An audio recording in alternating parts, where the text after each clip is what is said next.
பார்க்கும் வளனத்தான் அஞ்சி போய் கலிமெலிய அழலோம்பும் அப்பூதி குஞ்சிப்பூவாய் நின்ற சேவடியாய் கோடியையே ஒளியான திருமேனி உமிழ்தான மிகமேவும் களி ஆற வரும் ஆனை களல் நாளும் மறவாமல் அழி ஆளும் மலர் தூவும் அடியார்கள் உளமான வெளியாகும் வலிதாய வினை கூட நினையாவே பண்டு அறியாமை பிடித்து விட்ட எனை விடாது பற்றி கொண்டு குண வழி விட்டு திருத்தி என் கோது அகற்றி குண்டரிக பதம் தந்தாய் என்னால் ஒரு போகம் உண்டோ தன் தமிழ்கோ முத்தி முத்தி வஞ்சாக்கர சத்குருவே பண்டை மறை வண்டரற்ற பசுந்தேன் பறந்து பசுந்தேன் ஞானம் பறிந்து ஒழுக சிவகந்தம் பறந்து நார கண்ட இதய கமல முகைகள் எல்லாம் கண்டிரப்ப காசினி மேல் வந்த அருட்கதிரோன் விண்ட மலர் பொழில் புடை சூழ் வெண்ணை மேவும் மெய் கண்ட தேவன் மிகு சைவநாதன் புண்டரிக மலர்தாழச் சிரத்தே வாழும் பொற்பாதம் எப்போதும் போற்றல் செய்வார் கருணை ஒளி திருமுகத்தில் திருநீற்று நுதலும் கண்டாரை வசப்படுத்த கனிந்த வாயழகும் பெருமை தரு துறவோடு பொறை உள்ளத்தில் பொறுத்தே பிஞ்சகனார் மலர்தாள்கள் பிரியாத மனமும் மறுவினர்கள் அகலாத ஞானமே வடிவாம் வளர்துரை செய் சிவஞான மாமுனிவன் மலர்த்தாள் ஒரு பொழுது நீங்காமல் எமதுளத்தின் சிரத்தில் ஓதியிடு நாவினில் என்று முன்னி வைத்தே உரைப்பான். திருச்சிற்றம்பலம். பெருமானுடைய பெரும் கருணையினாலும் திருவருளும் குருவருளும் கூட்டிவிக்க அடியனுடைய ஞானாசிரியராகிய சண்முகமையா அவர்களுடைய திருவடிகளையும் அழுத்தி, மாதவ சிவஞான சுவாமிகளுடைய திருவடிகளையும் அழுத்தி, உமாபதி சிவமையா அவர்களுடைய திருவடிகளையும் அழுத்தி, இங்க கூடியிருக்கக்கூடிய அடியார் பெருமக்களுடைய அனைவருடைய திருவடிகளையும் அழுத்தி கொண்டு நாம் தொடர் சிந்தனையாக சிவப்பிரகாசம் என்னும் சாத்திர நூலை நாம் சிந்தித்து வந்து கொண்டிருக்கின்றோம். அதுல பொது பகுதியை நிறைவு செய்து சிறப்பு பகுதியாகிய அந்த உண்மை பகுதி அனுபவ பகுதியில 70 பாடல்களை எல்லாம் பார்த்து இருக்கிறோம். அதுல முதல்ல நம்ம பார்த்தது எது அப்படின்னா ஆன்மாவினுடைய இலக்கணத்தை குறித்து சிந்தித்தோம். இந்த சிறப்பு பகுதி 7ஆ பிரிந்து இருக்குது. அதுல ஆன்ம இலக்கணத்தை குறித்து சிந்தித்தோம். அவத்தை இலக்கணத்தையும் சிந்தித்தோம். உணர்த்தும் இலக்கணம் அப்படின்னா எப்படி உணர்த்துகிறார் அப்படிங்கிறதையும் சிந்தித்தோம். அடுத்து சிவத்தினுடைய இயல்பு எப்படி இருக்கும், ஏன்னா உணர்த்தின பிறகு சிவம் எப்படிப்பட்டவர் அப்படிங்கிறத தெரிந்து கொள்வதற்காக அந்த சிவத்தினுடைய இலக்கணத்தையும் நம்ம பார்த்தோம். அப்ப அந்த சிவத்தினுடைய இலக்கணத்தை பார்த்து விட்டோம் அப்படின்னா ஒரு பொருளினுடைய இலக்கணம் அப்படின்னா அதனுடைய குணத்தை அறிவதுதான். அப்ப சிவத்தினுடைய குணத்தை அறிந்தால் அதனால் விளையக்கூடிய பயன் என்ன அப்படிங்கிறத இந்த பயன் இலக்கணத்துல நம்ம சிந்திக்க இருக்கிறோம். இன்றைக்கு சிந்திக்க இருப்பது 71வது பாடல்.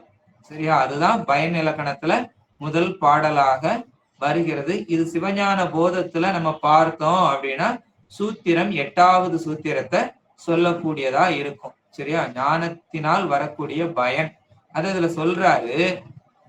இதுல எப்படி சொல்றாரு அப்படின்னா தசகாரியத்தை சுருக்கி இதுல சொல்றாரு. 3ஆக சொல்லக்கூடிய பாடலா இருக்குது. தேசுரு மருவும் ஆன்ம தரிசனம், ஆன்ம சுத்தி, ஆசிலா ஆன்ம லாபம், ஆக மூன்றும் ஆகும்.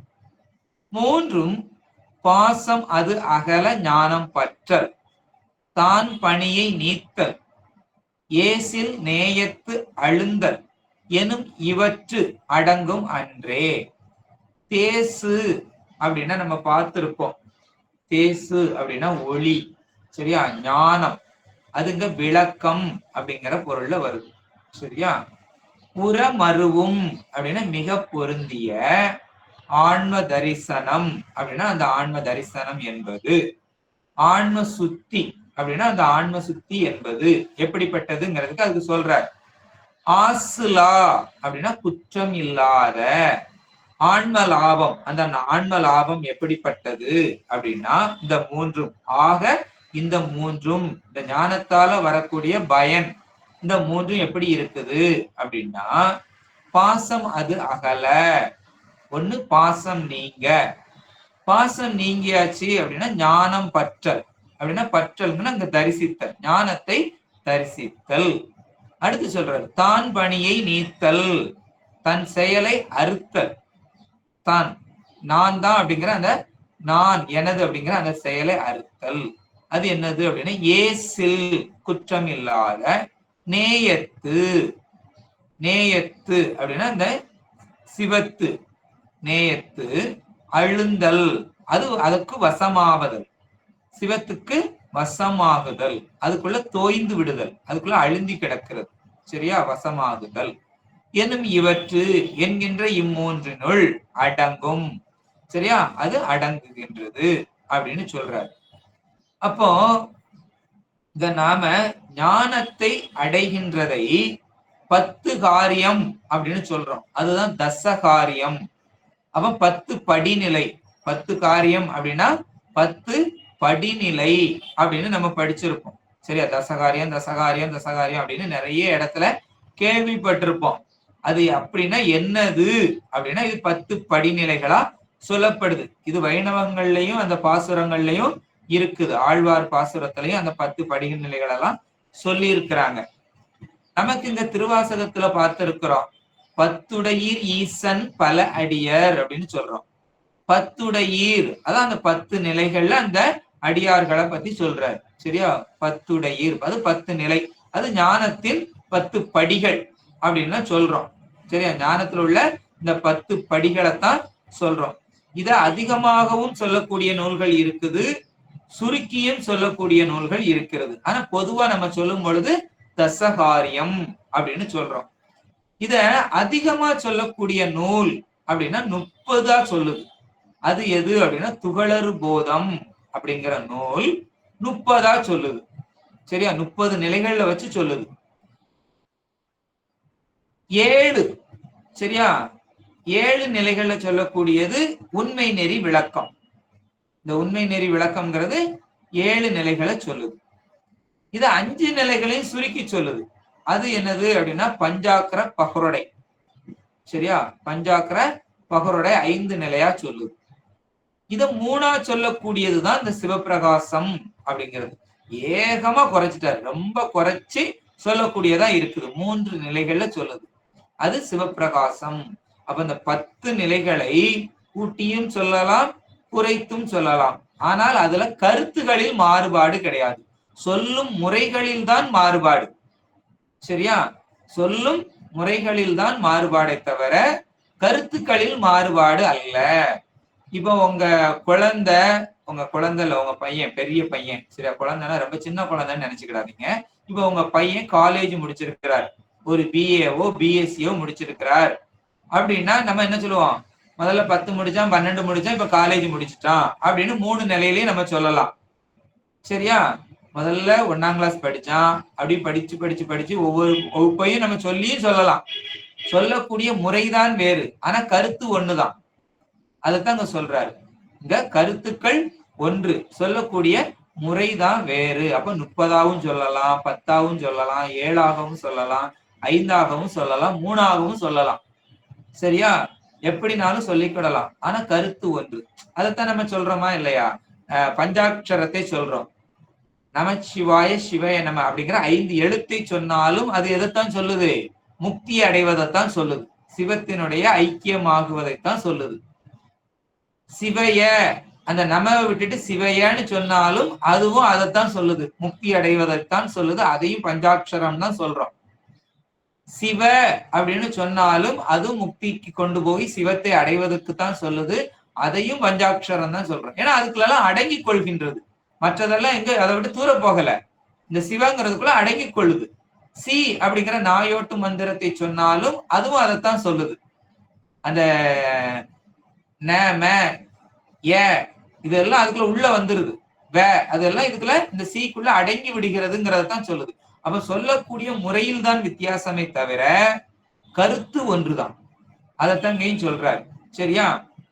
அப்ப இந்த 10 படிநிலைகள் அப்படின்னா முதல்ல என்ன அப்படின்னு தெரிஞ்சாதான் அது எப்படி சுருக்கமா சொல்லி இருக்கிறாரு அப்படிங்கிறது நமக்கு தெரியும், அது புரியும். சரியா? முதல்ல நமக்கு படிக்கிறது 3 பொருள்கள் தான். அது எதுலாம் அப்படின்னா பதி, பசு, பாசம். இந்த முப்பொருளை தான் நம்ம படிக்கிறோம். சரி, இந்த 3 பொருளை தவிர இந்த உலகத்துல வேற எந்த பொருளும் கிடையாது. எல்லாம் இந்த 3 பொருளுக்குள்ள உள்ள வந்துடும். அதனால பதி, பசு, பாசம் அப்படின்னு படிக்கிறோம். அப்ப இந்த பதி அப்படிங்கிறத நம்ம சிவம் அப்படின்னு நம்ம சொல்றோம். பசு அப்படிங்கிறத ஆன்மா அப்படின்னு சொல்றோம். பாசம் அப்படிங்கறது இந்த தத்துவம் அப்படின்னு சொல்றோம். அதான் தத்துவம், ஆன்மா, சிவம் அப்படின்னு 3 கேட்டகரியா வச்சிருக்கிறோம். இந்த 3ஐயும் எப்படி பார்க்கலாம் அப்படிங்கறது, அதுக்கு என்னென்ன நிகழுது அப்படிங்கிறத ரூபம், தரிசனம், சுத்தி அப்படின்னு 3ஆ பிரிக்கிறோம். சரியா? ரூபம்னா என்ன, தரிசனம்னா என்ன, சுத்தின்னா என்ன, அதை விரிவா படிக்கலாம். இப்ப இந்த 3 பேர் மட்டும். சரியா? அப்போ தத்துவ ரூபம், நம்ம முதல்ல தத்துவம், ஆன்மா, சிவம்னு சொல்லியிருக்கோமா இல்லையா? அப்ப அந்த தத்துவம் அதான் பாசம். அதை சொல்லும் பொழுது தத்துவ ரூபம், தத்துவ தரிசனம், தத்துவ சுத்தி. அப்ப அந்த தத்துவம், ஆன்மா, சிவம்ங்கிறத ரூபம், தரிசனம், சுத்தி அப்படிங்கிறது கூட பொருத்துறோம். அப்படி பொருத்தும் பொழுது தத்துவ ரூபம், தத்துவ தரிசனம், தத்துவ சுத்தி. இதை நீங்க நோட்ல எழுதுனீங்கன்னா நம்பரும் போட்டுக்கலாம், 1 2 3 அப்படின்னு போட்டுக்கிடலாம். சரியா? அடுத்து ஆன்மாவை பார்த்தோம் அப்படின்னா அதுக்கு கீழே எழுதிக்கோங்க, வேண்டாம். ஆன்ம ரூபம், ஆன்ம தரிசனம், ஆன்ம சுத்தி அப்படின்னு இது அந்த 3 கூட பொருத்துறோம். அப்ப 3 3 6 ஆகி விட்டது. அடுத்து சிவத்துல சொல்றோம். சிவரூபம், சிவ தரிசனம், சிவ சுத்தின்னு சொல்லக்கூடாது. சரியா? சிவத்துல சுத்தி ஆகாது, சிவத்துக்கு சுத்தி கிடையாது. அதனால சிவயோகம் அப்படின்னு சொல்லுவோம். அந்த சிவ யோகத்துக்கு கீழே சிவபோகம் அப்படின்னு மாறிடும். சரியா? அப்போ இந்த 3 அந்த 3ஐயும் இது பண்ணும் பொழுது மொத்தம் 10 நிலையை இப்ப சொல்லிட்டோம். தத்துவ ரூபம், தத்துவ தரிசனம், தத்துவ சுத்தி. அதுக்கு கீழே ஆன்ம ரூபம், ஆன்ம தரிசனம், ஆன்ம சுத்தி 6 ஆயிருச்சு. அடுத்து சிவரூபம், சிவ தரிசனம், சிவயோகம். அதுக்கு கீழே ஒண்ணு சிவ போகம் அப்படின்னு இப்ப 10 நிலைய பார்த்திருக்கிறோம். சரியா? சரி, இப்ப இந்த 10 நிலைகளும் நம்ம சிவபிரகாசம் படிச்சுக்கிட்டு இருக்கிறோம். சரியா? இப்ப சொல்றத பார்த்தா சிவஞான போதம் படிக்கிறமேன்னு நினைச்சிடாதீங்க. இப்ப இதெல்லாம் சிவஞான போதத்துல எந்த எந்த நூற்பாவுல எது வருது அப்படின்னு பார்த்துக்கிட்டோம் அப்படின்னா அது படிக்கும் பொழுது நமக்கு எளிதா விளங்கும். அப்ப முதல்ல சொன்ன தத்துவ ரூபம் அப்படின்னு சொன்னது சிவஞான போதத்துல 2ஆம் நூற்பா. சிவஞான போதத்துல 2ஆம் நூற்பாவைத்தான் இந்த தத்துவ ரூபம் அப்படின்னு சொல்றோம். தத்துவ தரிசனம் அப்படின்னு சொல்றது 5ஆம் நூற்பா. சரியா? தத்துவ தரிசனம்னு சொல்றது 5ஆம் நூற்பா. அடுத்து தத்துவ சுத்தி, அது 8ஆம் நூற்பா. தத்துவ சுத்திங்கிறது 8ஆம் நூற்பா. அடுத்து ஆன்ம ரூபம், ஆன்ம ரூபம்ங்கிறது 7ஆம் நூற்பா. சரியா? அது 7ஆம் நூற்பா. அடுத்து ஆன்ம தரிசனம் அப்படிங்கிறது அதுவும் 8ஆம் நூற்பா தான். 8ஆம் நூற்பாவில தான் அந்த ஆன்ம தரிசனத்தையும் சொல்லப்படுது. அடுத்து சிவரூபம், அதுவும் 8ஆம் நூற்பா தான். சரியா? அப்ப இந்த 8ஆம் நூற்பாங்கிறது தத்துவ சுத்திய சொல்லப்படுது, ஆன்ம தரிசனத்தை சொல்லப்படுது, சிவ ரூபத்தை சொல்லப்படுது. ஏன் இதெல்லாம் இப்ப 8ஆம் நூற்பாவில் ஏன் இவ்வளவு சொல்லுது அப்படிங்கிறத விளக்கமா பார்க்கலாம், பின்னாடி பார்க்கலாம். அடுத்து ஆன்ம சுத்தி, அது 9ஆம் நூற்பா. சரியா? அடுத்து ஏன்னா சிவரூபத்தை சொல்லியாச்சு. அடுத்து சிவ தரிசனம், அதுவும் 9ஆம் நூற்பா. சிவ யோகம், அது 10ஆம் நூற்பா. சிவபோகம், அது 11ஆம் நூற்பா. அப்பங்க 2ஆம் நூற்பாவில இருந்து 11ஆம் நூற்பா வரைக்கும் நம்ம அதுல பார்க்கிறோம். சரியா? தத்துவ ரூபம், தத்துவ தரிசனம், தத்துவ சுத்தி, ஆன்ம ரூபம், ஆன்ம தரிசனம், ஆன்ம சுத்தி, சிவரூபம், சிவ தரிசனம், சிவயோகம், சிவபோகம் அப்படின்னு 10 படிநிலைகளும் அந்த நூற்பாக்கள்ல அடக்கப்படுது. சரியா? இதெல்லாம் நம்ம சிவஞான போதத்துல உள்ளது. சரி, அப்பங்க சிவரூபத்தில் ஆன்ம தரிசனம் நிகழ்ந்து தத்துவ சுத்தி நிகழும், தத்துவ சுத்தியும் நிகழும். சிவ தரிசனத்தில் ஆன்ம சுத்தி நிகழும், சிவ தரிசனத்தில் ஆன்ம சுத்தி நிகழும். ஆன்ம சுத்தி நிகழ்ந்த பின் அது சிவ யோகத்தில் தொடங்கி அதிலிருந்து சிவபோகத்தில் முடியும். அப்ப அந்த 10 நிலையும் நம்ம அடைந்து விடுகிறோம் அப்படிங்கறது இப்ப 2 வரியில சொல்லி இருக்கிறது. சிவரூபத்தில் ஆன்ம தரிசனம் நிகழ்ந்து தத்துவ சுத்தியும் அதுல நிகழும். சரியா? அந்த சிவ தரிசனம் நிகழ்ந்த பிறகு அந்த சிவ தரிசனத்தில் ஆன்ம சுத்தி நிகழும். அந்த ஆன்ம சுத்தி நிகழ்ந்த பின் சிவயோகமும் அதிலிருந்து சிவபோகமும் நிகழும். இதுதான் நமக்கு புரிந்து கொள்ள வேண்டியது. ஏன்னா சிவரூபம் இல்லாமல் எதுவும் நிகழாது அப்படிங்கறது அதை சொல்லியிருக்கிற முதல்ல சிவரூபத்தை சொல்லி சொன்னது. ஏன் அப்படின்னா இந்த பாடம் நம்ம படிக்கிறதுலயே இப்ப எல்லாம் நம்ம பாப்போம், பின்னாடி சொல்றேன். இப்ப இதுல தத்துவம், ஆன்மா, பதி அப்படின்னு 3 இருக்குது. தத்துவம்ங்கிறது பாசத்தை குறிக்கிறதா சொல்லி இருக்கிறோம், ஆன்மாங்கிறது பசுவை குறிக்கிறதா சொல்லி இருக்கோம், சிவம்ங்கிறது பதியை குறிக்கிறதா சொல்லி இருக்கிறோம். அப்ப பதி, பசு, பாசம் அப்படிங்கிற முப்பொருளைத்தான் இது குறிக்குது. இதுலயும் ரூபம், தரிசனம், சுத்தி அப்படிங்கிற 3 சொல் சொல்லி இருக்கிறோம். சரியா? இதெல்லாம் பொதுவாக அறிதல் தான். பொதுவா அறிகிறது அப்படின்னா ஜெனரலா சொல்றது அப்படிங்கிற இங்கிலீஷ் வார்த்தை அல்ல. சரியா? பொதுவா அறிதல் அப்படின்னா நம்ம சொல்லக்கூடியது உத்தேசமாக, பெயர் மாத்திரையாய் அப்படின்னு அர்த்தம். சரியா? இதெல்லாம் உத்தேசமாக, பெயர் மாத்திரையாய் அறிதல் அப்படின்னு அர்த்தம். அப்ப பெயர் மாத்திரையாய் அறிதல் அப்படின்னா பேரும் தொழிலையும் தெரிஞ்சுக்கிடுறது, அதுதான் பொதுவா அறிதல். ஒரு பொருளினுடைய பெயர், தொழில், அதை தெரிஞ்சுக்கிறதுக்கு பேர் தான் என்னது? பொதுவாய் அறிதல். இப்ப நீங்க இருக்கிறீங்க, அந்த அம்மா சாந்தி மாடசாமி அம்மா இருக்கிறாங்க, அவங்க பேர் என்னன்னு கேட்டா சாந்தி மாடசாமி. என்ன வேலை பாக்குறீங்கன்னா நான் வீட்டுல ஹவுஸ் ஒய்ஃபா இருப்பேன், குடும்ப தலைவி அப்படின்னு சொல்லுவாங்க. இது அவங்களுடைய பெயர் மாத்திரையா நம்ம தெரிஞ்சுக்கிடுறது. சரியா? இன்னும் சிறப்பா தெரிஞ்சுக்கிடணும் அப்படின்னா அவங்களுடைய குணநலன்களை விசாரிக்கிறது, அவங்க எப்படிப்பட்டவங்க, என்ன பண்றாங்க அப்படிங்கறதெல்லாம், அதெல்லாம் சிறப்பா தெரிஞ்சுக்கிடுறது. அப்ப பொதுவா தெரிஞ்சுக்கிறது பெயர் மாத்திரையாய், அதான் உத்தேசமாக அப்படின்னு. இதுல நம்ம அப்பர் சாமி பாட்டுல சொல்றாரு, முன்னம் அவனுடைய நாமம் கேட்டாள். இப்ப ஒரு பொண்ணுக்கு கல்யாணம் பண்ண போறோம் அப்படின்னா அவன் என்ன பண்ணுவா அப்படின்னா முதல்ல அந்த வரப்புகளுடைய கணவனுடைய பெயரு தான் கேட்பாங்க, அவருக்கு என்ன பேரு அப்படின்னு. சரியா? அதுவும் பொதுவாய் அறிதல். அப்ப அத பெயர் மாத்திரையாய் அறிதல், அது பெயர் மட்டும் கேட்கறது, அது பொதுவாய் அறிதல். அடுத்துக்கு என்ன கேட்பாங்க அப்படின்னா மூர்த்தி அவன் இருக்கும் வண்ணம் கேட்டாள். சரியா?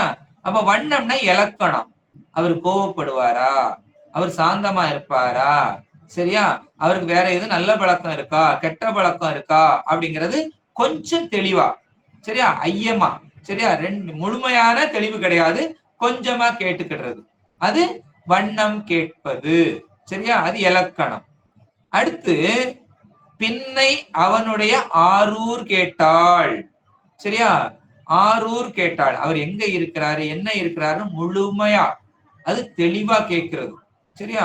பெம்மான் அவனுக்கே பிச்சியானாள் அப்படி தெளிவா அறிஞ்சாச்சுன்னா தன்னை முழுமையாக ஒப்படைப்பது.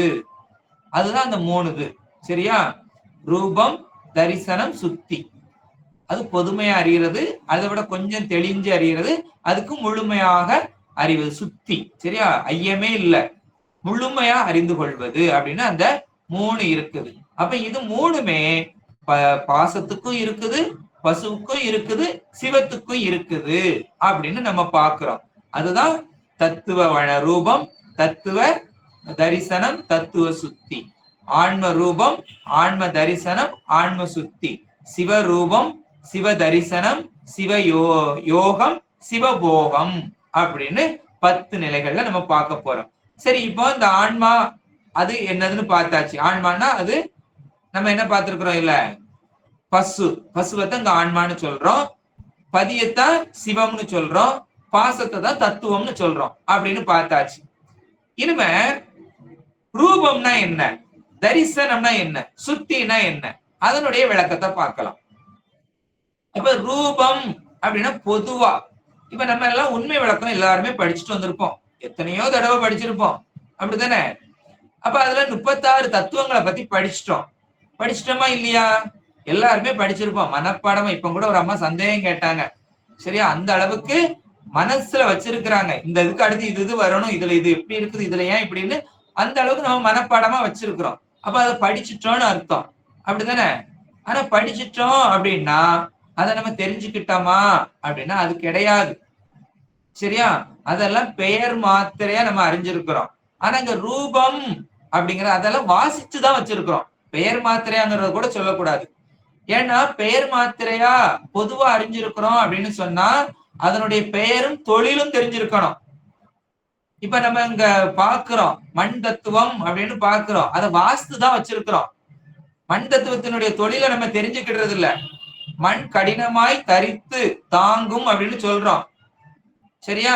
கடினமாய் தரிக்கும், கடினம்ங்கிறது அதனுடைய தொழில், இந்த கடினம்ங்கிறது தாங்கு, இது அதனுடைய குணம், சரியா?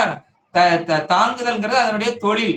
அப்ப ரெண்டையும் அது செய்யறதுங்கிறத நம்ம பார்க்கல, அனுபவிக்கல, சரியா? அதெல்லாம் நமக்கு தெரிஞ்சுக்கிட்டோம் அப்படின்னாதான் அதை படிச்சிருக்கிறோம்னு அர்த்தம்.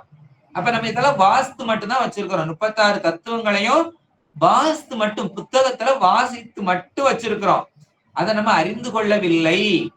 சரியா? பெயர் மாத்திரையா அறிஞ்சிருக்கோம்னு கூட நம்ம சொல்லக்கூடாது. அப்போ அனுபவமா அதுல நம்ம அறியணும், அதுதான் அறிதல். சரியா? அப்போ ஆராய்ச்சி, இப்ப நம்ம இங்க வேலை செய்யறோம், சரியா? அது என்னென்ன வேலை செய்யுதுங்கிறத பெயர் மாத்திரமா அறிஞ்சு வச்சிருக்கிறோம்.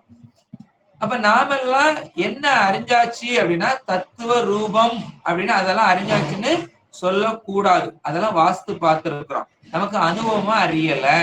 அப்ப இதெல்லாம் எப்ப அறியலாம் அப்படின்னா சிவபெருமான் வந்து சொன்னா அனுபவமா அறிய முடியும். சரியா? சிவபெருமான் வந்து சொல்லணும், அதுதான் அனுபவமா அறிகிறது. அது வரைக்கும் நமக்கு ஆராய்ச்சி தான். சரியா? அறிந்தது ஆகாது. இப்ப நம்ம படிக்கிறதெல்லாம் என்னது, ஆராய்ச்சி, அறிந்ததா ஆகாது. இப்ப நம்ம குழந்தைகள் எல்லாம் பார்த்திருப்போம், நம்மளும் அந்த பருவத்துல இருந்துதான் வந்திருப்போம். சின்ன குழந்தைங்கள்ல வீடு கட்டி விளையாண்டுருப்போம், இல்லைன்னா சோறு பொங்கி விளையாண்டுருப்போம். சரியா? இதை நீ சாப்பிடு, அதை நீ சாப்பிடு அப்படின்லாம் சொல்லியிருப்போம். ஆனா அதெல்லாம் சாப்பிட முடியுமா அப்படின்னா சாப்பிட முடியாது. ஏன்னா அது மண்ணும் தூசிகளையும் வச்சு விளையாண்டுருப்போம். சரியா? ஆனா அது எல்லாம் உண்மையா அப்படின்னா அதெல்லாம் உண்மை கிடையாது. அது போலதான் இப்ப நம்ம செஞ்சுக்கிட்டு இருக்கிறோம். பூஜையும் அப்படித்தான். நம்ம பூஜையெல்லாம் செய்யறோமா, நம்ம கரெக்டா செய்யறோமான்னா பூஜையெல்லாம் யாரும் சரியா செய்யறது கிடையாது. ஏன்னா சரியாக செய்ய முடிஞ்ச ஒரே ஒரு ஆள் மட்டும்தான் உண்டு, அது யாரு அப்படின்னா அம்மை மட்டும்தான். சரியா? எப்படி சின்ன குழந்தைங்க எல்லாம் தப்பு தப்பா அந்த மண் சோறு கட்டி விளையாண்டாங்களோ அது மாதிரிதான் நம்மளும் இப்ப பூஜையை செஞ்சுக்கிட்டு இருக்கிறோம். ஆனா அதெல்லாம் உண்மையா ஆகாது. ஆனா இதெல்லாம் ஒரு பயிற்சி. இப்ப அந்த மண் சோறு செஞ்சு விளையாண்ட பிள்ளைங்க பெரியவங்க ஆகும்போது உண்மையான சோறு சமைச்சு செய்யறாங்க. அப்ப அதுக்குண்டான பயிற்சி, அது ஒரு சும்மா ஒரு விளையாட்டு பருவம், அது ஒரு சின்ன பயிற்சி.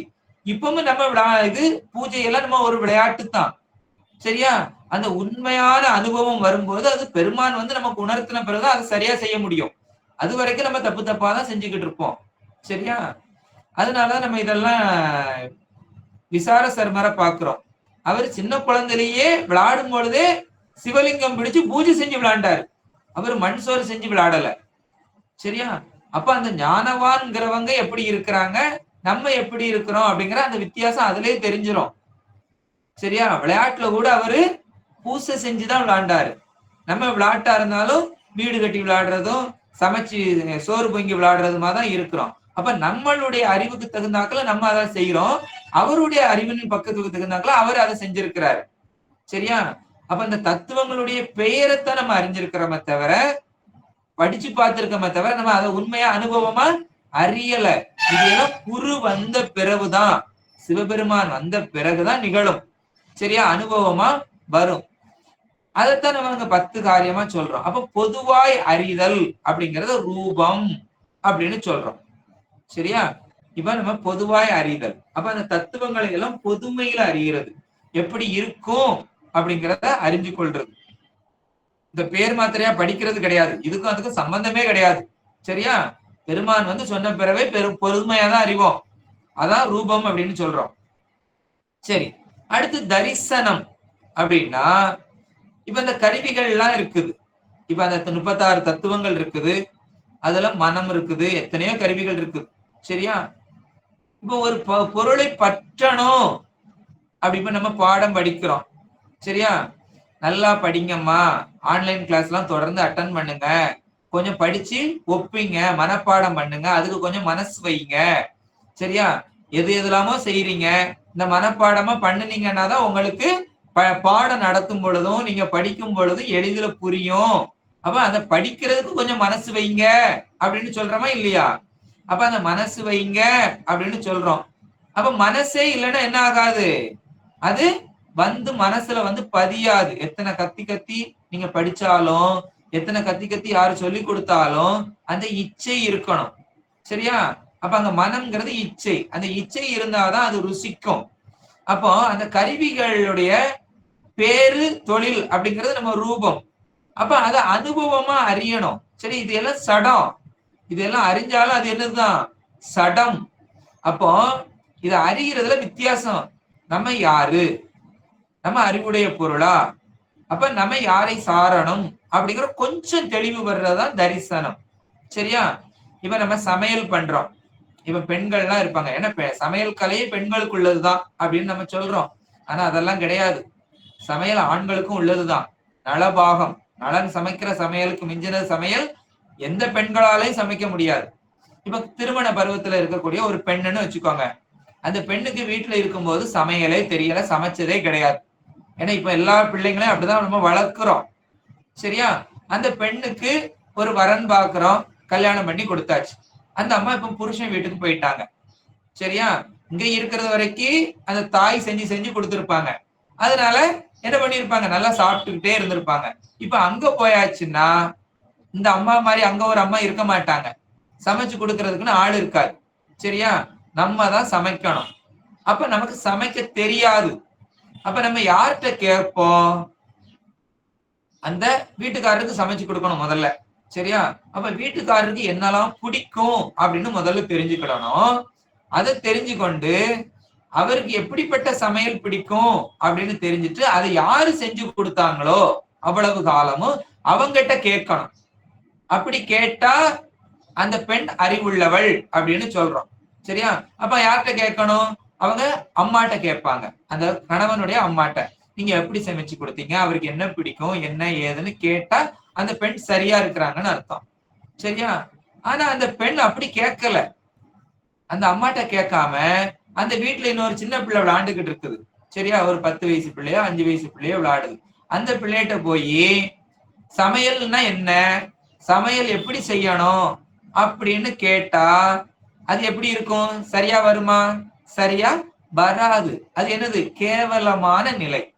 சரியா? அதைத்தான் இந்த தரிசனத்துக்கு நம்ம ஓமையா சொல்றோம். இப்ப நம்ம அறிவுடைய பொருள், நம்ம யார சாரணும் அப்படின்னா அறிவுடைய சிவபெருமானை சாரணும். அறிவுடைய சிவபெருமானை சாரணும். அப்போ அறிவுடைய பொருள் கூட சேர்ந்து அந்த அறிவை அனுபவிக்கணும். ஆனா அப்படி அனுபவிக்காமல் இந்த அறிவுடைய பொருள் யாரிடத்தில் சாருது அப்படின்னா அறிவே இல்லாத சடத்திட்ட சாருது. அறிவே இல்லாத சடத்து கூட போய் இருக்குது. சடத்திட்ட போய் அறிவுடைய பொருளை நான் சேரணும் அப்படின்னு கேட்டா அந்த சடம் நமக்கு சொல்லி தருமா? அதுக்கு தெரியுமா? தெரியாது, சொல்லித்தரவும் முடியாது. அதே போலதான் இப்ப இந்த பெண் எப்படி அந்த மாமியார்கிட்ட போய் கேட்டு படிச்சிருக்கணும், அதுதான் அறிவு, அதுதான் சார வேண்டியது. ஆனா சின்ன குழந்தைகிட்ட போய் கேட்டா அந்த பிள்ளைக்கு தெரியுமா? சொல்லித்தர தெரியுமா? முடியாது. அப்படிதான் நம்மளுடைய நிலை இருக்கிறோம். அப்ப யாரிடத்தில் சாரணும் அப்படிங்கிற ஒரு தெளிவு வருவதுதான் தரிசனம் அப்படின்னு சொல்லப்படுது. சரியா? நம்ம அறிவு முழுமையா விளங்கல. சரியா? நம்ம அறிவு முழுமையா விளங்கல. ஆனா விளங்கணும் அப்படின்னா அறிவுள்ள பொருள்கிட்ட சேரணும். சடத்தை துணை கொள்ள கூடாது. அறிவுள்ளவனிடத்தில் கூடணும் அப்படிங்கறதுதான். அப்போ நம்ம இதையும் விடல, அவனையும் சாரல, அப்படிப்பட்ட நிலையில நிக்கிறதா எனது தரிசனம். சரியா? அந்த அறிவு, அந்த சின்ன அறிவு வளர்ச்சி, அதுதான் தரிசனம் அப்படின்னு சொல்றோம். அப்போ இதெல்லாம் செய்தியா தெரிஞ்சுக்கிடுறோம், அவ்வளவுதான். சரியா? அடுத்து சுத்தி அப்படின்னா என்ன அப்படின்னா, இப்ப செய்தியா தெரிஞ்சுக்கிட்டோம், இத தூர விடணும், பாசத்தை விடணும், பெருமானை போய் சாரணும் அப்படிங்கறது தெரிஞ்சிருக்கிறோம். சரியா? அப்ப நம்ம இந்த பெயரை என்ன பண்ணணும்? தூக்கி தூர போடணும். யாரு? இந்த சடத்தை. பெருமான் இல்ல, மாத்தி நினைச்சிடாதீங்க. அவன உடனே அறிவுடைய பொருளான சிவத்தை சொல்றோம்னு நினைச்சிடாதீங்க. இந்த சடங்கிற பெயலை, சரியா, அந்த பெயலை நம்ம விட்டு விலகணும். அது சடம், அதை தொலைக்கணும். அப்படி அந்த கருவிகள் கூட நம்ம இனிமே சேரக்கூடாது. அதை விட்டுட்டு நம்ம சிவத்தின் கூட சேர்ந்து இருக்கணும், முழுமையாக சிவத்துக்குள்ள வரணும். அப்படிங்கறதா என்னது? சுத்தி அப்படின்னு சொல்றாரு. அப்ப குற்றத்தில் இருந்து படிப்படியாக நீங்கணும், நீங்கி முழுமையாக சுத்தம் அடைந்து சிவத்துக்குள் அழுந்தணும் அப்படின்னு இந்த 10 படிநிலைகள். படிப்படியா தான் நம்ம வர முடியும், நேரடியா நம்ம சிவத்துக்குள்ள போக முடியாது. இப்ப நம்ம எம்பிபிஎஸ் படிக்கணும் அப்படின்னா ஆசை இருக்கும். சரியா? இப்ப உங்க குழந்தைங்கிட்ட, ஒரு சின்ன குழந்தைங்கிட்ட கேளுங்க, 5ஆவது படிக்கிற குழந்தைங்கிட்டயோ இல்ல ஸ்கூலுக்கு போகிற குழந்தைங்கிட்டயோ, சரியா, நீ என்னமா படிக்க போற அப்படின்னு கேட்டா, நான் டாக்டருக்கு படிக்க போறேன் அப்படின்னு சொல்லும். உடனே நீங்க என்ன எம்பிபிஎஸ் சீட்டா வாங்கி கொடுக்க போறீங்க? எம்பிபிஎஸ் சீட்டு வாங்கி கொடுக்க மாட்டீங்க. முதல்ல கொண்டு ஸ்கூல்ல அட்மிஷன் போடுவீங்க. அட்மிஷன் போட்டு அது 10ஆவது படிச்சு 12ஆவது முடிச்சு அடுத்து நீட் தேர்வு எழுதி அதுக்கு பிறகுதான் எங்க போவோம்? அட்மிஷன் போடுவோம். அப்ப அவ்வளவு காலம் அந்த படிநிலைகள் நிகழும். சரியா? நம்ம சிவத்திட்ட தான் சேரணும், நேரடியா சிவத்திட்ட போய் சேர முடியாது. அப்ப முதல்ல அந்த பாசத்துல அழுந்தி பாசத்தை விட்டு விலகி, சீச்சி இதெல்லாம் சடம் அப்படின்னு அதுல இருந்து விலகி அதை விட்டு, நாம யாரு? நாம அறிவுடைய பொருள். அப்ப நம்ம இது அறிவுடைய பொருளான சிவத்திட்ட சேரணும்னு தெரிஞ்சுக்கிட்டு பாசத்தை விலகி மறுபடியும் சிவத்துல முழுமையா அழுந்துவது, அதுதான் இந்த 10 படிநிலைகள் அப்படின்னு சொல்றோம். சரியா? அப்போ அந்த தத்துவ ரூபத்துல தொடங்கி சிவபோகத்துல அழுந்துவது, அது 10 படிநிலைகள். அத இந்த தசகாரியம் அப்படின்னு சொல்றோம். அத இங்க இந்த பாடல்ல எப்படி வச்சிருக்கிறாரு அப்படின்னா 3 பகுதியா மாத்தி இருக்கிறார். சரியா? 3ஆ சுருக்கி சொல்லி இருக்கிறார். அப்ப இந்த 3ஆ சுருக்கி சொல்லி இருக்கிறது எதுக்கு அப்படின்னா, அப்ப மற்றதெல்லாம் வேண்டாமா அப்படின்னா அப்படி அருள் அப்படி அர்த்தம் கிடையாது. அதெல்லாம் அதற்குள்ளே என்ன ஆயிக்கணும்? அடங்கி கொள்ளும் அப்படின்னு சொல்றது. அப்ப நம்ம சிவத்தை சாரணும் அப்படிங்கறதா நம்மளுடைய நோக்கம். சரியா? இது படிப்படியா நிகழுது, ஒவ்வொரு காரியமாக நிகழுது. சரியா? அப்ப சிவ ரூபத்தில், நம்ம ஆன்ம ரூபத்தில் சிவபெருமான வந்து நம்ம என்ன பண்ண முடியாது? அந்த தன்மையை சொல்றாரு. சரியா? அந்த ஆன்ம ரூபத்துல சிவபெருமானுடைய தன்மையை சொல்றாரு. அப்ப எல்லாமே நாம தெரிஞ்சுக்கிடல. சரியா? பெருமான் சொல்லித்தான் நமக்கு சொல்றாரு. அப்ப சிவ ரூபத்துலதான் எல்லாமே. சரியா? சிவம் வந்த பிறகுதான் நமக்கு இது எல்லாம் நிகழுது அப்படின்னு இதுல சொல்றாரு. அப்ப நம்ம அனுபவிக்கக்கூடிய பொருள் சிவம், அறிவுடைய பொருள். அவன்கிட்ட தான் நம்ம சாரணும். எது இன்பப் பொருள், எது துன்பப் பொருள் அப்படிங்கிற அறிவு வரணும். அது வந்த பிறகுதான் நம்ம அனுபவிச்சது எல்லாம் துன்பப் பொருள், அதை சாரக்கூடாது, அதை விட வேண்டிய பொருள். அப்ப அனுபவிக்க வேண்டிய பொருள் சிவம், அதை சாரணும் அப்படிங்கிற அந்த ரெண்டுக்குள்ள வித்தியாசத்தை சிவபெருமான் தான் வந்து சொல்றார். சரியா? அது எப்படி வராரு அப்படின்னா, சிவம்ங்கிறவரு எல்லா இடத்திலையும் நீக்கமர நிறைந்து இருக்கிறார். எல்லா இடத்திலையும் நீர்க்கமர நிறைந்து இருக்கிறார். அப்படின்னா அவர் எப்படி வருவாரு? வர்றாரு அப்படின்னா அவர் ஏகதேசமா ஆகிவிடாதா அப்படின்னா அப்படி ஆகாது. சரியா? அவர் எப்படி வாராரு அப்படின்னா குரு மூலமா வர்றாரு. அந்த குருவுக்குள்ள இருந்து. அதனால அந்த இடத்துல நம்ம என்ன சொல்றோம்? சிவத்துக்கு ரூபம் சொல்கின்றோம். அதான் சிவரூபத்தில் ஆன்ம தரிசனம், ஆன்ம தரிசனத்தில் தத்துவ சுத்தி அப்படின்னு சொன்னோம். இப்படி போட்டீங்கன்னா கிராஸா போய் சேரும். சரியா? 3 நேரம் இப்படி எழுதியிருந்தீங்கன்னா, கீழே கீழே எழுதியிருந்தீங்கன்னா சிவரூபத்தில் ஆன்ம தரிசனம், ஆன்ம தரிசனத்தில் தத்துவ சுத்தி அப்படின்னு முடிஞ்சிருக்கும் அப்படின்னு நம்ம சொன்னோம். சரி, அப்போ இங்க பாசத்தை நம்ம அனுபவிக்க கூடாது, சிவத்தை தான் நம்ம அனுபவிக்கணும். அனுபவம் என்பது இன்பம் தான், துன்பத்தை அனுபவிக்க வேண்டியது இல்லை. ஆனா இங்க உலகத்துக்கு வந்திருக்கிறோம் அப்படின்னா இதை அனுபவிக்கிறதுக்கு வந்திருக்கோம்னு நிறைய சொல்லக்கூடிய மதங்களும் இருக்குது, நம்மளும் இருக்கிறோம், சொல்றவங்களும் இருக்கிறோம். சரியா? ஆனா இதை நம்ம அனுபவிக்கிறதற்காக வரவில்லை, இந்த உலகத்தை கழிப்பதற்காக வந்திருக்கிறோம். இது எல்லாம் நோய். சரியா? நோயை எல்லாம் நீங்கி முழுமையாக பூரண குணமாகி பெருமானுடைய திருவடி அடைவதற்கு இங்க வந்திருக்கிறோம். அப்ப இதை அனுபவிக்கணும்னு சொல்லக்கூடாது, இதெல்லாம் கழிப்பதற்காக வந்திருக்கிறோம். சரி, அந்த உலகத்தை கழிப்பதற்கு, இது வேண்டாம், இது நோயின்னு கழிப்பதற்கு வந்திருக்கிறோம். அப்ப குருவா வந்து அறிவிப்பதுதான் சிவத்தினுடைய இயல்பு நமக்கு. ஏன் அப்படின்னா நமக்கு சகலராகிய நமக்கு குரு வடிவம் தான் வருவார். அதை நம்ம திருவருட்பயன்லையும் பார்த்திருப்போம். சரியா? பாவையன மாக்களை பற்றுவதற்கு எப்படி வராரு? போர்வை போத்தி வராரு. நமக்கு பிரளயகலருக்குத்தான் மான்மழு தாங்கி வருவார். விஞ்ஞானகலருக்கு அந்த அறிவின் சொரூபமாகவே, அறிவுக்குள்ள சொரூபமாகவே காட்சி கொடுப்பார். நமக்கு அப்படி கொடுக்க மாட்டார். அப்படி கொடுத்தாலும் நமக்கு அதை பார்க்கக்கூடிய தகுதி நமக்கு கிடையாது. அதனால நமக்கு எப்படிதான் வருவாரு? மானிட வடிவம் தாங்கி குரு மூலமாக தான் வராரு. அதனாலதான் கண்டிப்பாக ஒருவரை நாம் குருவாக ஏற்றுக்கொள்ளணும் அப்படின்னு சொல்லுது. அதனாலதான் தீட்சை எடுக்கணும், தீட்சை எடுத்து அவர்களை நாம் குருவாக பாவிக்க வேண்டும், சிவத்தை வழிபடணும் அப்படின்னு சொல்றது. நம்ம குருவாவே யாரையும் ஏத்துக்கிடலன்னா ஒரு காலமும் நமக்கு பெருமான் காட்சி கொடுக்க வரமாட்டார். முதல்ல இந்த ஆன்மாக்கள்ல ஒருத்தரை குருவா ஏத்தாதான் நமக்கு பெருமான் வருவார். சரியா? மானிட வடிவம் தாங்கி நம்மளை வந்து திருத்துவார். அது வரைக்கும் திருத்தவே வரமாட்டார். ஏன்னா நீங்க நம்ம யாரும் என்ன பண்ணல, குருவா ஏத்துக்கடலன்னு அர்த்தம். யாரையாவது ஒருவரை குருவாக ஏற்றுக்கொண்டு வழிபாடு செய்தால் அன்றி பெருமான் வரமாட்டார். நீங்க எவ்வளவு அன்பு நிலைக்கு போனாலும் சரி, நீங்க எத்தனை முற்றோதல் நடத்தினாலும் சரி, எத்தனை கோயில் குளத்துக்கு போனாலும் சரி, சரியா? நம்ம முதல்ல குருவா ஏற்றுக்கொள்ளணும். ஏன் அப்படின்னா நமக்கு பணிவுங்கிறது முதல்ல வரணும். சரியா? எவ்வளவுக்கு எவ்வளவு பணிவு வருதோ அப்பதான் பெருமான் நமக்கு குருவாய் வருவார். அது வரைக்கும் நம்ம அறிவுல என்ன பண்ணாது, அந்த பணிவு வரலன்னா பெருமான் அங்க உள்ள வரவே மாட்டார். அதனாலதான் இந்த உலகத்தை அனுபவிக்கிறதுக்காக நம்ம வரல, இந்த உலகத்தை நீக்குவதற்கு, இதுல இருந்து நீங்குவதற்கு தான் வந்திருக்கிறோம். இப்ப ஆத்துக்கு போறோம் குளிக்கிறதுக்கு. எதுக்கு போறோம்? அந்த அழுக்கை கழுவ. சரியா? அங்க போய் குளிச்சுக்கிட்டு இருக்கும் போது ஐயோ இதுல கொஞ்சம் சகதி நல்ல கலரா இருக்க, நல்ல தெளிஞ்ச சகதியா இருக்க அப்படின்னு எடுத்து பூசுவோமா?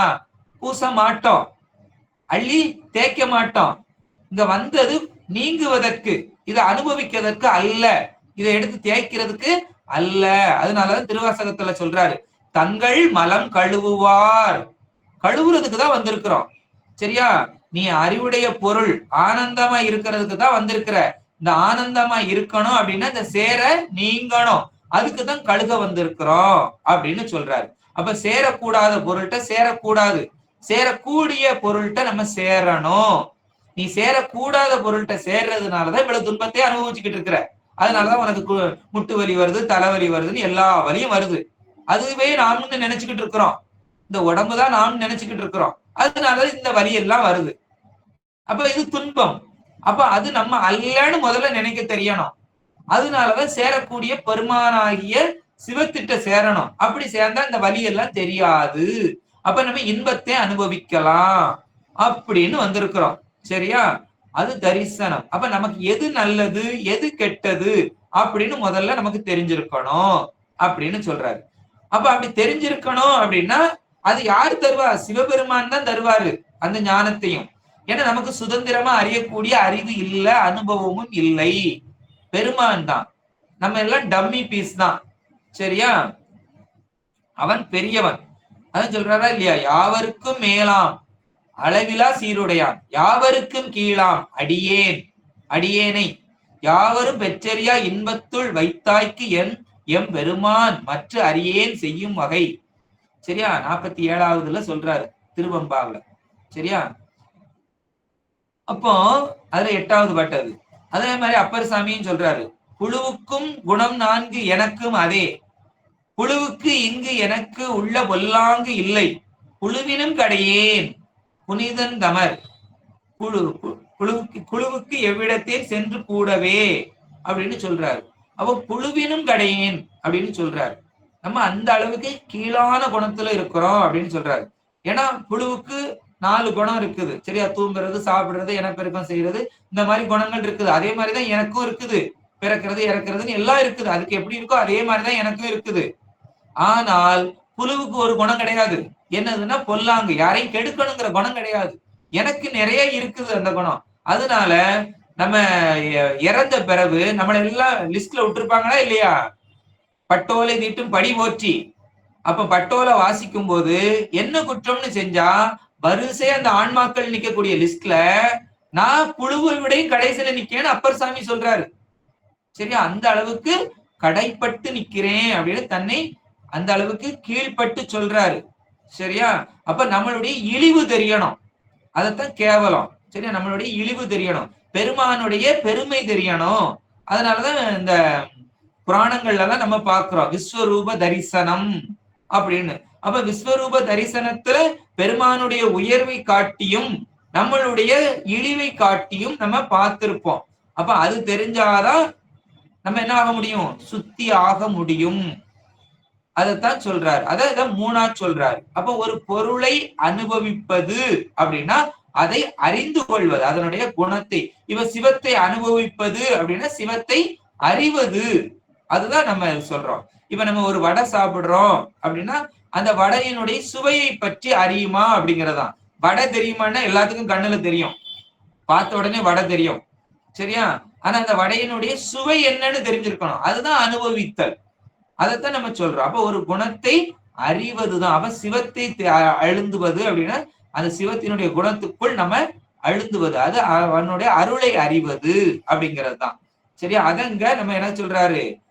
அந்த அந்த நிலையை சிவத்தை போய் அடைவதை 10 படிநிலையில சொல்றாரு. அதான் தேசுர மருவும் ஆன்ம தரிசனம், ஆன்ம சுத்தி, ஆசிலா ஆன்ம லாபம் அப்படின்னு 3ஆ சொல்றாரு. ஆன்ம தரிசனத்தை சொல்ற. இப்ப நான் 10 படிநிலை சொன்னேன். தத்துவ ரூபம், தத்துவ தரிசனம், தத்துவ சுத்தி. அடுத்து ஆன்ம ரூபம், ஆன்ம தரிசனம், ஆன்ம சுத்தி. சிவரூபம், சிவ தரிசனம், அடுத்து சிவ யோகம், சிவபோகம் அப்படின்னு சொன்னோம். இதுல 3 இதை மட்டும் சொல்றாரு. தேசுர மருவும் ஆன்ம தரிசனம். அப்ப எத்தனாவது இடத்த சொல்றாரு? 5வது இடத்த சொல்றாரு. முதல்ல 3 இருக்கு. தத்துவத்தை 3ஐயும் சொல்லல. அடுத்து ஆன்ம ரூபத்தை சொல்லல, ஆன்ம தரிசனத்தை சொல்றாரு. அப்ப 5வது இடத்துல சொல்றாரு. சரியா? 5வது இடத்துல சொல்லிட்டு அடுத்த இடத்த 6வது இடத்த சொல்றாரு, ஆன்ம சுத்தி. சரியா? ஆசில ஆன்ம லாபம். இது ஆன்ம லாபம்னு சொல்றோம். ஆனா அந்த 10 தசகாரியத்துல ஆன்ம லாபத்தை பத்தி ஒரு இடத்துல வரலையே. சரியா? அப்படின்னா இது எப்படி அப்படின்னு ஒரு சந்தேகம் வரலாம். சரியா? அதுக்கு 3ம் எதுல அழுந்தது அப்படின்னு அந்த 3க்கு விட சொல்றாரு. பாசம் அது அகல ஞானம் பற்றல். அதுதான் முதல்ல உள்ளதுக்கு விடை. அது என்னது? ஆன்ம தரிசனம். அந்த ஆன்ம தரிசனத்துக்கு விடை பாசம் அது அகல ஞானம் பற்றல். சரியா? ஆன்ம சுத்தினா என்னது அப்படின்னா தான் பணியை நீத்தல். அந்த ஆன்மாவுக்கு சுத்தி எப்படின்னா தான் பணியை நீத்தல் அப்படிங்கறத ஆன்ம சுத்தி அப்படின்னு சொல்றாரு. அப்ப அந்த ஆன்ம லாபம் அப்படின்னா அதான் ஆசில ஆன்ம லாபம் அப்படின்னா அது என்னது அப்படின்னா எது ஏசில் நேயத்து அழுந்தல் அப்படின்னு சொல்றாரு. இதை நம்ம விரிவா பார்க்கலாம். தேசுர மருவும் ஆன்ம தரிசனம் அப்படின்னா தேசுர அப்படின்னா அந்த சிவஞானம் விளங்க. சரியா? அப்ப சிவ யோகத்தை தான் சொல்றாரு. சரி, அதுக்குதான் நம்ம போறதுக்கு சொல்றாரு. அப்ப சிவஞானம் விளங்க முதல்ல ஞானம் வரணும். சரியா?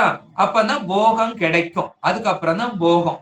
அப்ப அந்த ஆன்ம அறிவு சரியா சிவஞானம் விளங்கணும் அப்படின்னா மருவும் மருவும் அப்படின்னு சொல்றாரு. எந்தெந்த நிலை அப்படின்னு சொல்றாரு, அது மருவுதல் நிலைகள். அப்போ ஆன்ம தரிசனம் அப்படின்னு சொல்லியாச்சு அப்படின்னாலே இந்த ஆன்மா அதுக்கு முன்ன இருந்த படிநிலைகள்ல எல்லாம் ஒவ்வொரு படிநிலைகள்லயா இருந்து வந்து இந்த நிலைக்கு வந்திருக்குது அப்படின்னு இப்ப இங்க 5வது நிலைய சொல்றாரு. சரியா? ஆன்ம தரிசனம். அப்ப அதுக்கு முன்ன என்னெல்லாம் நடந்திருக்குது?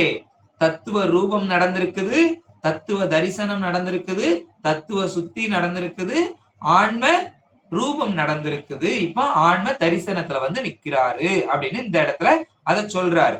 சரியா? அப்ப இந்த முதல்ல இத ஒண்ணுதான் சொல்றாரு அப்படின்னா அதுக்கு முன்னெல்லாம் நடந்திருக்கு அப்படின்னு நம்ம அத புரிந்து கொள்ள வேண்டும். சரியா? இதெல்லாம் சொல்லலையேன்னு கேட்கக்கூடாது. ஏன் அப்படின்னா இப்ப நம்ம 12வது படிச்சுட்டோம் அப்படின்னா 10வது படிச்சாங்களா அப்படின்னு கேட்கக்கூடாது. 10வது படிக்காம 11 12க்கு போக முடியாது. சரியா? அப்ப 10 படிச்சுதான் 11 படிச்சு 12 வந்திருப்பார். அப்ப அதெல்லாம் அதுக்கு முன்ன நடந்துருச்சு அப்படின்னு அர்த்தம். அந்த ஸ்டேஜ் எல்லாம் முடிஞ்சிருச்சு. அதான் ஆன்ம தரிசனம். சரியா? அடுத்து சொல்றாரு ஆன்ம சுத்தி. அப்போ இந்த கருவிகள் எல்லாம் விடுறது. சரியா? அப்போ இந்த 5வது இடத்த சொல்றாரு. இந்த 5வது இடத்துல இருந்துகிட்டு அப்ப அதுக்கு முன்ன உள்ளது எல்லாம் முடிஞ்சிருச்சு அப்படின்னு அர்த்தம். ஆன்ம தரிசனம் எப்ப நடக்குது அப்படின்னு பார்த்தோம்னா சிவரூபம். சரியா? சிவரூபம் நடக்கும் பொழுதுதான் சிவரூபத்துலதான் என்ன நடக்கும்? ஆன்ம தரிசனம் நடக்கும் அப்படின்னு சொல்லி இருக்கிறோம். அப்ப சிவரூபம் அப்படின்னா அது குருவினுடைய வருகை. குரு வந்துதான் என்ன பண்றாரு? நமக்கு ஆன்ம தரிசனத்தை காட்டுறாரு. நம்முடைய தன்மை என்ன அப்படின்னு அவர் சொல்றாரு. சரியா? அப்போ நம்மளுடைய தன்மை அப்படின்னா சிவரூபத்துல நடக்குது. அப்ப சிவரூபத்துல நடக்குதுன்னா அந்த ஆன்ம சுத்தியையும் சேர்த்துக்கிடணும். சரி, அப்ப 6 அதுல நிகழ்ந்து விட்டது அப்படின்னு அர்த்தம். சரி, ஏன்னா சிவரூபத்துலதான் ஆன்ம தரிசனம் நடக்குது. அப்ப சிவரூபத்துல ஆன்ம தரிசனம் நடக்கும் பொழுது அந்த ஆன்ம சுத்தி நடந்திருக்கு. அப்ப இந்த சிவரூபத்தை சொல்லும் பொழுது மற்ற 6ம் முடிந்து விட்டது அப்படின்னு அர்த்தம். அப்ப அந்த ஆன்ம சுத்தி அப்படின்னா எதை சொல்றாரு அப்படின்னா சிவ தரிசனம் நடக்கும் பொழுதுதான் ஆன்ம சுத்தி நிகழுது. சிவ தரிசனம் நடக்கும் பொழுது ஆன்ம சுத்தி நிகழுது. அப்ப அந்த ஆன்ம சுத்தி அப்படின்னு சொல்லும் பொழுது அது என்ன ஆகும் அப்படின்னா அது அந்த ஆன்ம சுத்தி ஆயிருச்சுன்னா அதுக்கு கீழே இருக்கக்கூடிய சிவ யோகத்துக்கு போய்விடும். அந்த சிவ யோகம் சிவபோகத்தில் கொண்டு வந்து முடிக்கும் அப்படின்னு இந்த 10ஐயும் அதுல சொல்றாரு. அப்ப சூரியன் வெளிச்சம் வந்தாதான் இருள் போகும். சரியா? ஆன்மா சுத்தி ஆனாதான் அருளோட சேர முடியும். அதுதான் யோகம் அப்படின்னு சொல்றோம். அந்த யோகத்தோட சேர்ந்துட்டோம் அப்படின்னா நமக்கு வருவது என்னது? போகம். அடுத்த நிலை அந்த போகத்துக்கு வரும். அப்போ அப்ப அந்த முதல்ல உள்ள 6 நிலை வந்துருச்சு. அடுத்து சொல்லக்கூடிய இந்த 3 நிலை சரியா அந்த சிவ யோகம் வரைக்கும் வந்துருச்சு. அப்ப 6 3 9. அப்ப ஆன்ம லாபம் அப்படின்னா அது போகத்தை குறிப்பது. ஆன்ம லாபம் அப்படின்னா என்னது? அது போகத்தை சொல்லக்கூடியது. முதல்ல நிகழ்ந்த 6, அடுத்த நிகழ்ந்த 3, 6 3 9 நிலை முடிஞ்சிருச்சு. அடுத்த 10வது நிலை எது? அந்த போகம். அதுதான் என்னது? ஆன்ம லாபம் அப்படின்னு சொல்றாரு. சரியா? அப்ப அந்த 10ஐயும் சொல்றதுதான் என்னது, 10ஐயும் 3ஆக சுருக்கி தேசுர மருவும் ஆன்ம தரிசனம், ஆன்ம சுத்தி, ஆசிலா ஆன்ம லாபம் அப்படின்னு இந்த 3ஆ சொல்றாரு. சரி, இப்ப இந்த 3ஆ சொல்லி தரிசனம், சரியா, அப்படின்னா பாசம் அது அகல ஞானம் பற்றல் அப்படின்னு சொல்லியாச்சு. அப்ப சிவ தரிசனம் அப்படின்னா சிவபெருமான் உபதேசம் செய்யறதுதான். சரியா, இதுவரைக்கும் நம்ம சடத்தை சார்ந்து பாசத்தை சார்ந்து இந்த உலகத்தை நுகர்ந்துகிட்டு இருந்தோம். அந்த உலகத்தை நுகர்ந்த அத நுகர்ந்த உலகத்தை நுகர்ந்துகிட்டு இருந்தோமா இல்லையா? அதுல இருந்து பற்று போய் சிவத்தின் மேல பற்று வருவது, அதுக்கு பேர் தான் என்னது, தரிசனம். இனிமேல் இந்த சிவத்தை தான் நுகரணும். இவ்வளவு நாளும் துன்பப்பட்டோம், இனிமேல் நமக்கு துன்பப்படக்கூடாது, இன்ப பொருளாகிய சிவத்தை சேரணும், அவன் கூட சேர்ந்து இருக்கிறதா என்னது, தரிசனம் அப்படின்னு சொல்றது. அதான் பாசத்து மேல இருந்த பற்று போய் சிவத்து மேல பற்று வந்திருக்குது அப்படின்னா அது தரிசனம். ஆன்ம சுத்தி அப்படின்னா தான் பணியை நீத்தல். சரியா, தான் பணியை நீத்தல் அப்படின்னா எப்ப பார்த்தாலும் ஒருத்தங்களை பாத்தீங்கன்னா இது நான் தான் செஞ்சேன், என்னாலதான் நடந்தது, எனக்கு தான் தெரியும் அப்படின்னே சொல்லிக்கிட்டு இருக்கிறது. அந்த யான், எனது, நான் அப்படிங்கறதெல்லாம் விடுறது. அதான் தான் பணியை நீத்தல். எல்லாம் அருள் செஞ்சது, எல்லாம் என்னதான் செஞ்சது, அருள் செஞ்சது, நான் ஒண்ணுமே செய்யல அப்படின்னு சொல்ற நிலை, அதுதான் என்னது, ஆன்ம சுத்தி. சரியா, இத நம்ம ஏற்கனவே ஒரு வரலாற்று மூலமா நம்ம பார்த்திருந்தோம். சரியா, இமயமலைக்கு ஒரு முனிவர் வாராரு. சரி, அவர் எல்லா உலக விடயங்களையும் என்ன பண்ணிட்டாரு, முடிச்சிட்டாரு. இனிமேல் பெருமானுடைய திருவடியை அடையணும் அப்படின்னு போய் அங்க அதிகாரானந்தி தேவர்கிட்ட போய் நிப்பார். நிற்கும் பொழுது நான் அதை செஞ்சேன், நான் இதை செஞ்சேன் அப்படின்னு ஒவ்வொரு லிஸ்டா சொல்லுவார். அந்த தவத்தை செஞ்சேன், இந்த தவத்தை செஞ்சேன்னு பெரிய லிஸ்ட் போடுவார். அப்ப அங்க அதிகாரானந்தி தேவர் என்ன பண்ண மாட்டாரு, உள்ள விட மாட்டார். சரியா, அப்ப என்ன ஆகுது அப்படின்னா அந்த தற்போதம்னு ஒண்ணு இருக்கு, அதான் யான் எனதுங்கிற அந்த தற்போதம். அதை நீக்குனாதான், அதுதான் ஆன்ம சுத்தி. அதை நீக்குனாதான் நமக்கு ஆன்ம லாபங்க, ஆன்ம சுத்தி அப்படின்னு சொல்றது. அப்ப அதை நீக்குவதுதான், அதை தான் பணியை நீத்தல் அப்படின்னு ஒற்ற வார்த்தையில சொல்லி இருக்கிறார். சரியா, அப்ப அவர் கடைசியில என்ன சொல்லுவாரு, நான் எதுவுமே செய்யலப்பா, இந்த இது எதுவுமே நான் செய்யலன்னு சொல்லுவாரு. அவர் மண்டையை தட்டி விட்டு உள்ள அனுப்பி விட்டுருவார். பார்த்தோமா இல்லையா, அதேதான். சரியா, அப்ப ஆன்ம லாபம் அப்படிங்கிறது ஏசில் நேயத்து அழுந்தல். சரியா, துன்பம் இல்லாத இன்ப கலப்பில் அழுந்துவதுக்கு பேர் தான் என்னது, போகம். அதான் லாபம். ஆன்மாவுக்கு லாபமே என்னதுதான், போகம் அனுபவித்தல். அது துன்ப கலப்பு இல்லாத போகம், சிவபோகத்தை அனுபவிப்பது அப்படிங்கறதான் இதுல சொல்றாரு. அப்ப அந்த உலகத்துல உள்ள இன்பம் எல்லாம் இன்பமே அல்ல, அது எல்லாம் துன்பம். துன்பமே நாம் இன்பம்னு நினைச்சுக்கிட்டு இருக்கிறோம். சரியா, இதெல்லாம் நமக்கு இன்பம் கிடையாது, துன்பத்தையே இன்பம்னு நினைச்சுக்கிட்டு இருக்கிறோம். ஆனா சிவபோகம் அப்படிங்கிறது அதுல துன்பம் துளி அளவு கூட இருக்காது, துளி அளவு கூட துன்பம் இருக்காது. அது துன்ப கலப்பு இல்லாத முழுமையான இன்பம், சுத்தமான இன்பம். அதுதான் என்னது, போகம். சரியா, அதை அனுபவிக்கணும்.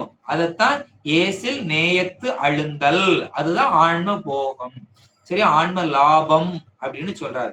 அப்போ இந்த தசகாரியத்தை எத்தனையோ பாடல்கள்ல எத்தனையோ விதமா சொல்லி இருந்தாலும் எவ்வளவு சுருக்கமா 3 வார்த்தையில சொல்லி இந்த ஆன்மா 3 நிலையில உள்ள வந்துருது அப்படிங்கிறத 3ஆ சொல்லி இருக்கிறாரு.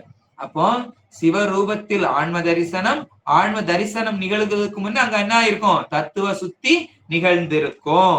அடுத்து சிவ தரிசனத்தில் ஆன்ம சுத்தி நிகழும்.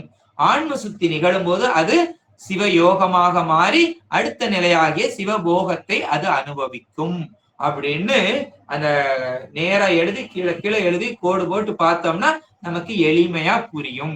இது சிவஞான போதத்துல எத்தனாவது நூற்பாவிலங்கிறதையும் நம்ம பார்த்திருக்கிறோம். சரியா, அப்ப 30ஆ சொன்னா அது துகளறு போதம், 7ஆ சொன்னா உண்மை நெறி விளக்கம், 5ஆ சொன்னா பஞ்சாக்கர பகரடை, 3ஆ சொன்னா சிவபிரகாசம் அப்படின்னு இந்த தசகாரியத்தை நம்ம பார்க்கிறோம். சரியா, அப்ப நம்ம வந்திருக்கிறது எதுக்குத்தான் அப்படின்னா இந்த மலங்களை கழுவுவதற்குத்தான், கழுவி சுத்தமாகுவதற்குத்தான் வந்திருக்கமே தவிர இந்த உலகத்தை அனுபவிப்பதற்கு அல்ல அப்படிங்கிறத நம்ம என்ன பண்ணணும், தெளிவா புரிஞ்சு கொள்ளணும். அதான் மைண்ட்ல வச்சுக்கிடணும்.